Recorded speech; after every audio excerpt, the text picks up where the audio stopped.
សួស្តីអ្នកទាំងអស់គ្នានេះជាសកម្មភាពដែលពួកខ្ញុំបានទៅប្រទេសឥណ្ឌាហើយក៏ពួកខ្ញុំបានបរៀនបានត្រឡប់ដល់ពួកគាត់ដែលពួកគាត់បានស្ម័គ្រចិត្តក្នុងការចង់រៀនបានពោះត្រឡប់របស់យើងហើយក៏មានខាងគ្រូក៏គាត់ជួយជ្រោមជ្រែងផងដែរហើយអ្នកដែលបរៀនហ្នឹងគឺមានជនជាតិខ្មែរយើងដែលមានខាងសហគមន៍ភូមិសេជាមួយនឹងខាងជនជាតិដើមភាគតិចគួយហើយនឹងជាមួយនឹងអ្នកគ្រូខាងមន្ទីរវប្បធម៌វិចិត្រសិល្បៈខេត្តកំពង់ធំដែលគាត់បានជួយបរៀនហើយនឹងជួយកែសម្រួលដល់ពួកយើងបានហាត់ជាមួយគ្នាទោះបីភាសាយើងមិនសូវស៊ីចង្វាក់គ្នាក៏ពួកយើងព្យាយាមទំនាក់ទំនងជាមួយគ្នាដើម្បីឲ្យងាយស្រួលក្នុងការហាត់របស់យើងហើយយើងបានបរៀនគាត់ពីក្បាច់មួយទៅក្បាច់មួយហើយពួកយើងក៏បានឲ្យគាត់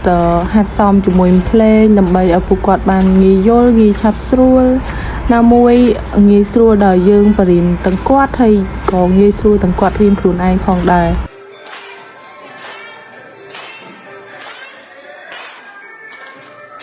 នេះគឺនៅពេលដែលយើងហាត់ជាមួយនឹងគ្នាទាំងប្រុសទាំងស្រីហើយក៏យើងបានដាក់ភ្លេងដើម្បីសម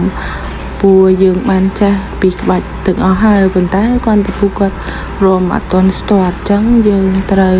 ឲ្យពួកគាត់សមជាមួយភ្លេងឲ្យស្ទាត់ប៉ុន្តែយើងក៏ជួយកែសម្រួលក្បាច់គាត់ខ្លះដែរពេលដែលពួកគាត់យើងបានឈានដល់ថ្ងៃថ្មីហើយយើងក៏បានselectចូលអ្នកដែលបកកែរោមនិងអ្នកដែលឆាប់ចាប់បាន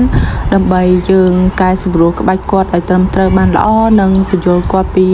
មួយក្បាច់ហ្នឹងឲ្យវាកាន់តែច្បាស់នៅពេលដែលគាត់អត់ច្បាស់ក្នុងក្បាច់ណាមួយ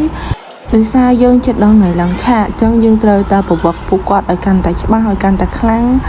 កុំឲ្យពួកពេលដែលពួកគាត់ឡើងឆាកទៅធ្វើឲ្យពួកគាត់ភ័យពួកគាត់អត់សូវចាប់បានអញ្ចឹងអាចនឹងធ្វើឲ្យគាត់មានការលំបាក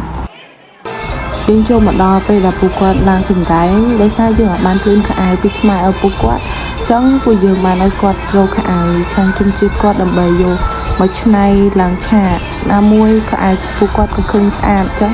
ក៏យើងសម្រេចចិត្តថាឲ្យគាត់ស្លៀកខោអាវបែបហ្នឹង